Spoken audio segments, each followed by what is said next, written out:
Piper here with Polly Lentz, and we are filming our final for Field Methods, and I will be showing you how to determine your pace.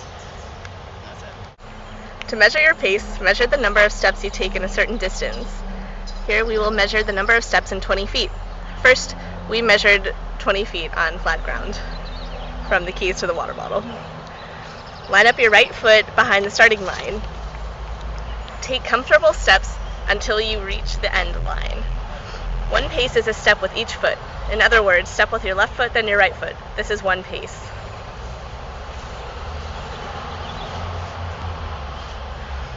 Do this until the end line.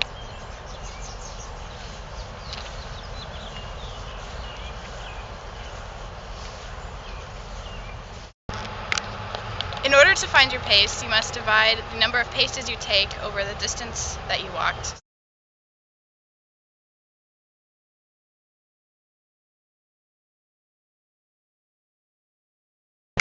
You can use this to estimate distances in the field, such as between these two lampposts.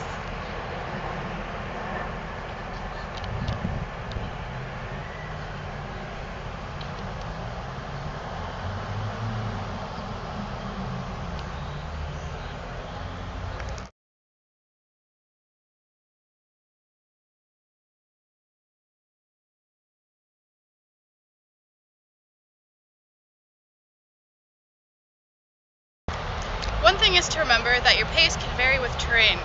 Your pace will be shorter if you are going uphill or over rough terrain with rocks and roots. It will be longer if you are going downhill. This is why your pace is not an accurate measure of distance, but can be helpful in estimating distances. Now, how to use a compass. Open the compass and inside you will see a rotating needle inside the housing. The red end of the needle always faces magnetic north. To get a bearing, lay the compass flat on your palm. Point the arrow at the object you are getting a bearing of and rotate your entire body to face it.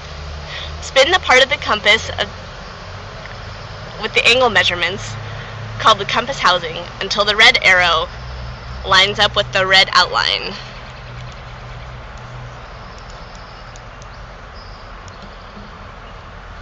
The bearing is the angle that lines up the black line facing the object. So we'll be finding the bearing of that tree. So I rotate the compass and my body to face the tree, holding the compass flat in my palm. And then I line up the red arrow with the red outline in the housing compass housing. So the tree has a bearing of about 159 degrees. Now we'll demonstrate how to map a trail.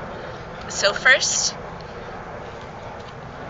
line your feet up with the starting point and find an object in the distance that you can line up the compass with.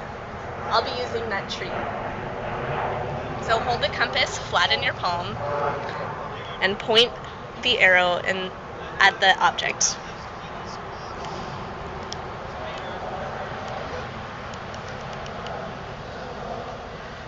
The tree is about 158 degrees north. And then using my previously measured pace, I will measure how many paces it takes to get to the bend in the trail.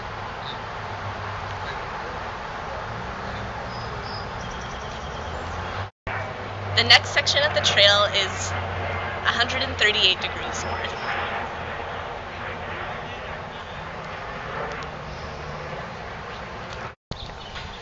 To draw a map of the trail, first determine a starting point on the paper. Then determine which way is north, such as using compass rose. Using that north, determine which direction the trail map will go. And then use a scale such as 1 centimeter equals 10 feet.